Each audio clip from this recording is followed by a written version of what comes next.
Okay.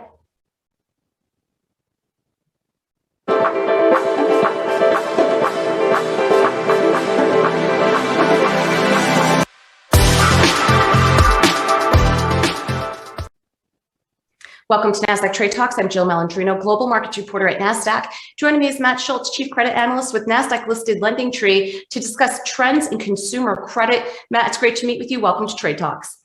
Thanks for having me. And Matt, why are credit card companies slashing limits and closing cards?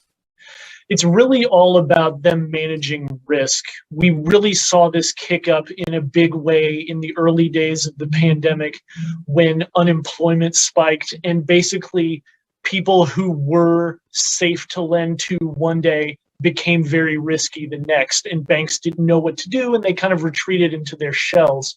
We're still seeing a little bit of that now, although it has certainly fallen back from the peaks of the pandemic, but it's still something to keep an eye on. And who was hit the most? People who were hit the most were primarily younger folks, millennials, Gen Z, and even a lot of high-income folks, frankly, were hit pretty hard too, because the higher your income, the more likely you are to have higher credit limits and maybe not use those credit limits as much. So the banks might have seen those higher credit limits as okay to knock down a little bit. What's the main driver behind involuntary cuts or closures? Yeah, really, it's all about inactivity. So if you haven't used a card much, if you haven't used a card at all in the last little while, that's more likely to be cut. And the basic idea behind it, at least when the pandemic was beginning, was that if you weren't using the card when times were good, banks probably don't want you to use it when times are bad because it could be a sign of real financial hardship. So the best thing that you can do is use that card, even if it's just a little bit, putting something like a Netflix or a Spotify subscription on it, and keeping that active. That's your best way to keep it alive. So Matt, let me ask you this. We always hear about debt to income ratio, and you want to make sure that that's in the right range. Can involuntary cuts and closures impact your credit score if that goes down at all? Because if your debt limits are cut, wouldn't that in theory impact, it'll make it look like you're using more debt? Yeah, that's really where the big deal of it is, because it's all about your credit utilization, which is essentially, like you were saying, debt to how much available credit you have. And if you have $1,000 in credit card debt and $5,000 in available credit, that ratio is pretty good. But if the bank knocks that down to $2,000 or $2,500, all of a sudden that ratio gets pretty high and it can take a real toll on your credit score. And that's a big deal. Debt to utilization. I said income. Debt to utilization. That's what we're talking about there. Yep. Are consumers changing their habits to avoid card closures or limit cuts?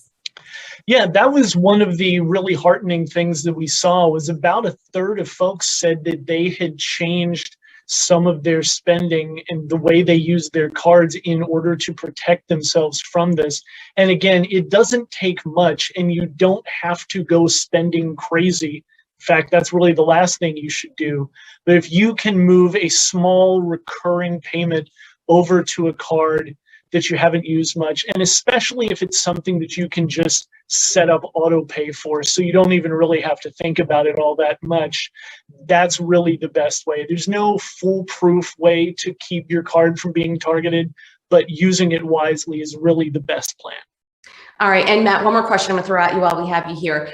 We're starting to get to the other side of this, right? People are getting their jobs back. People are spending again. Restrictions are lifting. What are some tips to help repair credit reports that got hit as a result of a job loss or increased spending? Really, it's important to understand that there are a lot of things that you can do, and you have a lot of power with your credit card issuer and with the credit bureaus, frankly.